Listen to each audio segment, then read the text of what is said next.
good day to you, and whatever time and place you are watching this video at. Today I am in one of my favourite t-shirts, which is my Little Mermaid t-shirt. On the back there's Ursula the Sea Witch.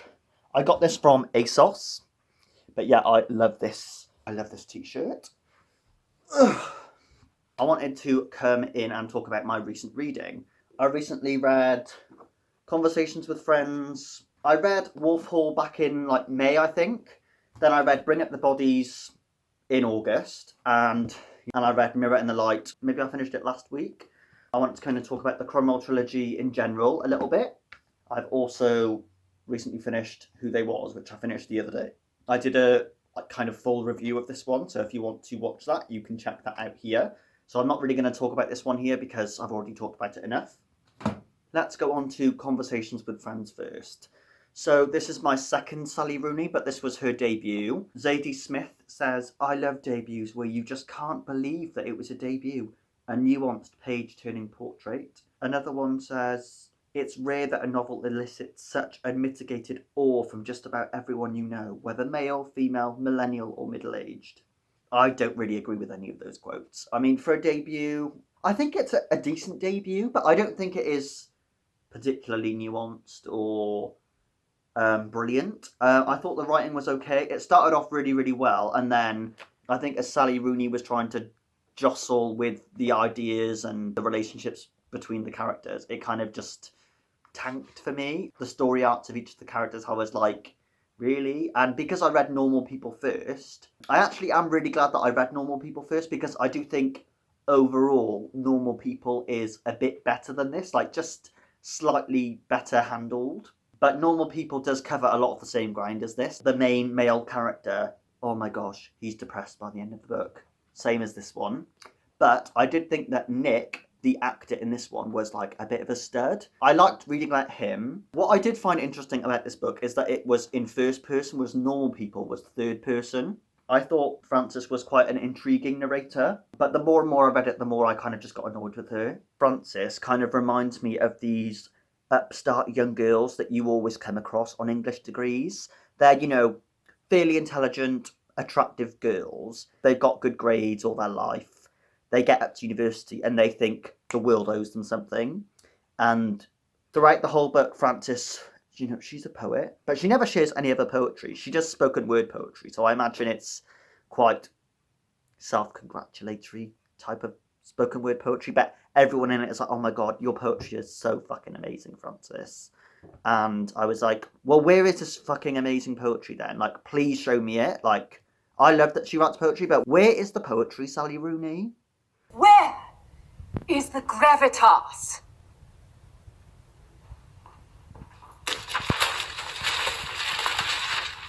So she's got a best friend / ex-lover called Bobby. What annoyed me about Normal People is that the characters make out that they're so woke and educated and they discuss social issues all the time, but they never discussed LGBT issues or anything. So when Sally Rooney is getting propped up as, oh my god, the voice of my millennial generation, I was like, not really. I can see why people like it, because it's commercial, it's about people with low self-esteem, people who are intelligent, but they kind of get themselves into these relationships where they're like, oh, I kind of want a boyfriend, but I don't know because I'm worried about rejection. Basically, that's all of it. So I would find that a really good read if it was done well, but I don't think she really does do it well. She does it where the characters are moaning about how sad and disappointed they are with how their life's going.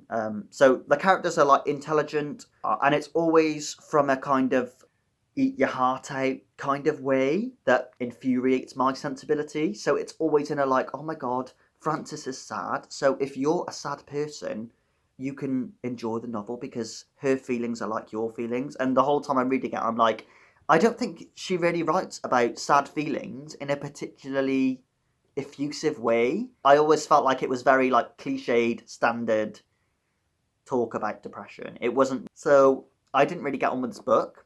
But I did find Frances interesting as a narrator, just seeing how intelligent she thought she was and how kind of stupid she was in a lot of other ways. At the start, Frances is talking about how she doesn't have a personality because she's just so intelligent, but she doesn't know herself and she's so young and fluid. But the more and more it went on, I was like, oh, you have a personality, all right, Frances. You are sly, you are manipulative, you are a drama queen. I was kind of like reading it, being like, I want her to get her comeuppance. She starts sleeping with Nick, this married actor who's meant to be like a proper stud, but he's fallen on hard times because he's probably quite a shit actor. Like, they make out like he's an excellent actor, but I was thinking that he's a shit actor, isn't he? But because he's hot, they all want to screw him. Frances starts sleeping with Nick, and Frances is only like 21 at uni, but you can tell that she wants to do something. Like, Frances is probably one of those girls who she would sleep with a professor to get a better mark just for the experience of it.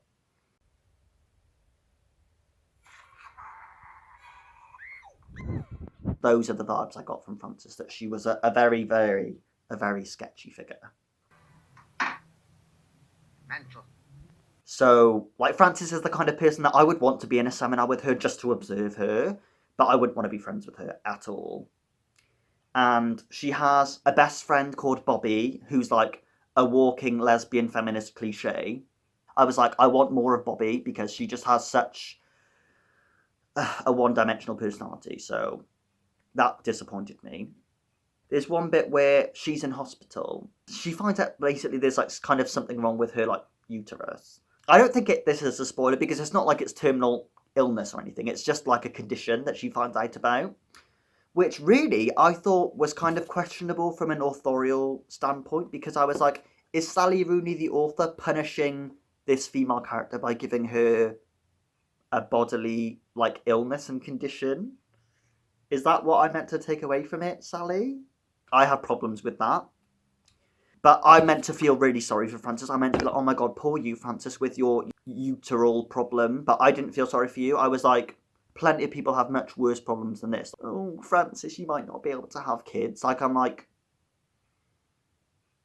nothing's set in stone. Like, with her condition, nothing was set in stone. So I was like, oh, get over it, Frances. And it wasn't just that. Like, I wanted to feel a bit bad for her. I was really wanting to. I was like, oh, she is going through a hard time. But the way she just handles it, like, it just annoyed me. Every time you're talking about this, you want sympathy. But in her life, she's like, no, Mum, everything's fine.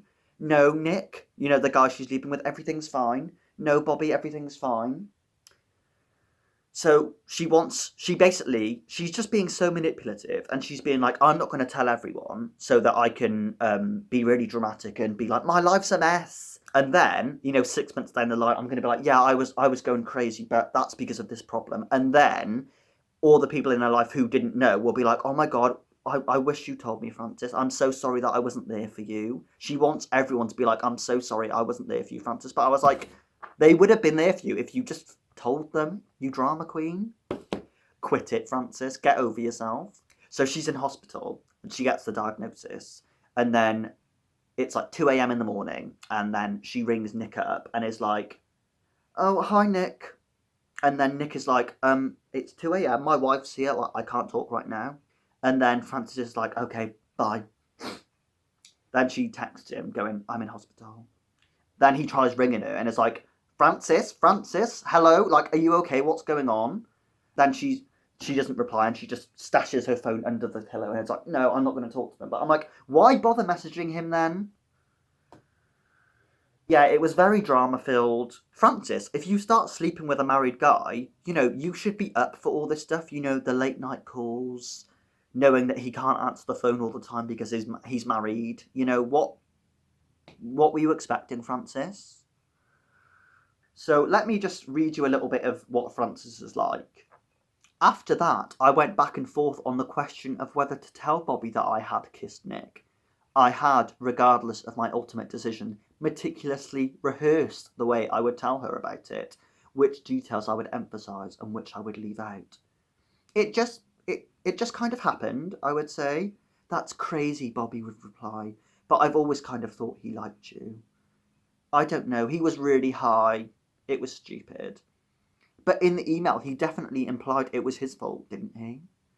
I could tell that I was using the Bobby character mainly to reassure myself that Nick was interested in me, and I knew in real life Bobby wouldn't react that way at all, so I stopped. I did feel an urge to tell someone who would understand the situation, but I also didn't want to risk Bobby telling Melissa, which I thought she might do, not as a conscious betrayal, but in an effort to weave herself further into Melissa's life. I decided not to tell her, which meant I couldn't tell anyone, or no one who would understand. I mentioned to Philip that I had kissed someone I shouldn't have kissed, but he didn't know what I was talking about. Is it Bobby, he said. No, it's not Bobby. Worse or better than if you had kissed Bobby. Worse, I said. A lot worse. Just forget about it. Jesus, I didn't think anything could be worse than that. There wasn't any point in trying to tell him anyway. I once kissed an ex at a party, he said. Weeks of drama. Ruined my focus. Is that so? She had a boyfriend, though, which complicated things. I bet, I said. So it's meant to be like, oh my gosh, all the drama of all this stuff going on. But I'm like, it really isn't that dramatic. It's just the way that you handle these situations that makes it dramatic. Why is this being done so much? Just to fill out the plot. That's all. So, yeah, have you read this book? What did you think about it? Okay, and now on to the Cromwell Trilogy. So this follows Thomas Cromwell, who rose up in the court as Henry VIII's chief advisor during like the end of Catherine of Aragon's reign, Anne Boleyn's reign, Jane Seymour's reign, and the end of Anne of Cleves' brief reign. What I loved about this is how Hilary Mantel decided that she would write a historical novel from Cromwell's standpoint. That was just such a perfect decision, because Cromwell, he is called like the Privy Seal. He's like basically the king's right hand man. So he rises up in the court around the gentry who've been there for like hundreds of years, and he is from like, his dad was like a butcher slash blacksmith slash pub landlord. Like, he was from like working class origins. So it was just fascinating following Cromwell's thoughts. So the novels are all told in third person present tense. Hilary Mantel's prose is beautiful. She managed to just weave things together so seamlessly. She manages to go into Cromwell's head and see how he observes Anne Boleyn and Henry VIII and the common folk as well. And because he grew up around the common folk, he understands them so well. So it never felt like he was looking down on people. It felt like he was always watching everything with a critical, observant eye. So I already see myself as knowing quite a lot about Henry VIII's reign, so I already knew most of the characters in it, which is why I think I find it so easy to get immersed into it. But I think if you don't know that much about Tudor history, you're probably better off reading something like The Other Boleyn Girl by Philippa Gregory first, and seeing how you get on with that, and then moving up to the Cromwell Trilogy if you find Henry VIII's reign really interesting. I thought Hilary Mantel managed to go into Cromwell's thoughts on, oh my god, my dad would beat me, to then political choices, that Parliament is rejecting this new act he's trying to push through. There was just such good discussion, intellectual discussion, that moved to religious discussion, that moved to philosophy, that moved to architecture, that moved to social realism, that moved to social issues affecting women at the time, and so well done. Let's talk about Wolf Hall first of all. So this mainly focuses on Cromwell growing up and his rise in the court, and then by the end of it, he is kind of like the king's right-hand man. So I do really want to reread this again, because this is probably my least favourite of them, but that's just because in the next two books so much happens in them, whereas in this one it is just the fall of Catherine of Aragon, and then at the end of it, you get to Anne Boleyn, so it's kind of like the long waiting period of them making the massive decision of splitting with Rome, which then sets up these two novels. Did want to read you some of the writing in it. Time now to consider the compacts that hold the world together, the compact between ruler and ruled, and that between husband and wife. Both these arrangements rest on a sedulous devotion, the one to the interests of the other. The master and husband protect and provide, the wife and servant obey. Above masters, above husbands, God rules all. He counts up our petty rebellions, our human follies. He reaches out his long arm, hand, bunched into a fist. I think because you follow it through Cromwell's perspective, Cromwell is quite an emotionally shut-off person. It does kind of feel sometimes like you are viewing these characters through a pane of glass, almost. But to me, I really enjoyed that, because it's historical fiction, so there always is like a pane of glass between you all, between what really happened and what we think happened historically. So I really admired that kind of holding back. But other people might find that a bit retentive. Cromwell was also married with children at one point. So during like the reign of Catherine of Aragon in this one, then in this book they die. So you follow like how that kind of makes him sad. So at times I did think that it did get a little bit too emotional. I was like, you're like a 40-year-old man, Cromwell, and here you are moaning about how your dad used to beat you and how your wives died. Like,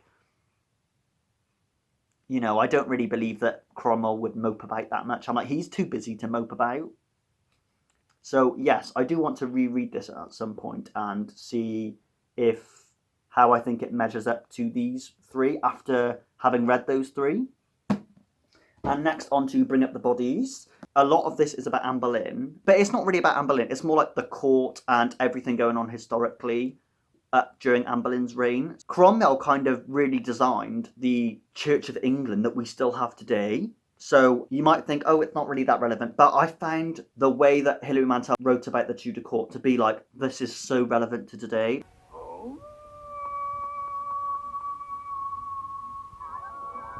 Even though the novels are set over a period of great like religious turmoil in the UK, because centuries of Catholicism are changing over to not quite Protestantism, but it's like they're leaving Rome, so they're not quite sure. So for most of it, Henry VIII is just middling, being like, I'm kind of a Catholic, but just not in name. But Cromwell himself, I always found it a bit strange that he is trying to push through these like Lutheran texts, but there's not actually that much theological discussion where like Cromwell meets up with these heretics and discusses how he feels about religion. So I got the sense in this that Cromwell wasn't actually religious. To me, in the books, religion kind of seemed more like this outmoded system that society is still clinging to work, because the power structure of it puts the king at the top, because the king is like anointed by God. Like that was always Henry VIII's claim, that God appointed me, so my word is law. If the books had centered on Henry VIII rather than Cromwell, it wouldn't have been as interesting, because Cromwell knows in London, in the pubs and like the working class, he's like killed people, he's like fought in like French wars, he's travelled the world. So you really get the sense that Cromwell really knows like the life and breath of England, and that everything that moves through England, like he just knows it. So it was just so fascinating and such a privilege to be able to read about this man who had such an interesting life and then was having to deal with these like Spanish ambassadors and all of that. So really, by the mirror and the light, the tensions that have risen between England and the rest of Europe really reach loggerheads, and Cromwell kind of takes the blame for that. In this book, Cromwell is at the peak of his career, and then his career rapidly declines right at the end. A quote from Bring Up the Bodies did stand out to me. The king's body is borderless, fluent, like his realm. It is an island building itself or eroding itself, its substance washed out into the waters salt and fresh. It has its shores of polder, its marshy tracts, its reclaimed margins. It has tidal waters, emissions and effusions, quags that slough in and out of the conversation of Englishwomen, and dark mires where only priests should wade, rush lights in their hands. So I thought there was lots of light imagery that was just fascinating, and I thought so much about the book is how you position something and view something. Like, you can view Henry VIII as like the first Brexiteer, like he split with Europe, he was like, no, Britain needs to stand up for itself. Or you can read Henry VIII as like a horrible womanizer and a murderer and a bad father and a tyrant, like an egomaniac. Or you can view him as, God's anointed man on earth. Like, so much of it was how much light can change how you view a situation. So, at morning when the sun is on that side of the window, Henry VIII might love you and you might be his chief advisor. And then by sunset, he might hate you and you might be getting trawled off to the Tower. I would really highly, highly recommend the Cromwell Trilogy if you've not read it already. But if you haven't read any Tudor court stuff before, I would read something like The Other Boleyn Girl by Philippa Gregory first, because that is Henry VIII's court, but it does focus mostly on the women. and it isn't so politically focused. Yeah, I do really love this trilogy, and I can't wait to read and reread and reread it. So yeah, that is my Sunday reads for this week. Let me know what you've been reading recently. Alright, thanks for watching. Bye.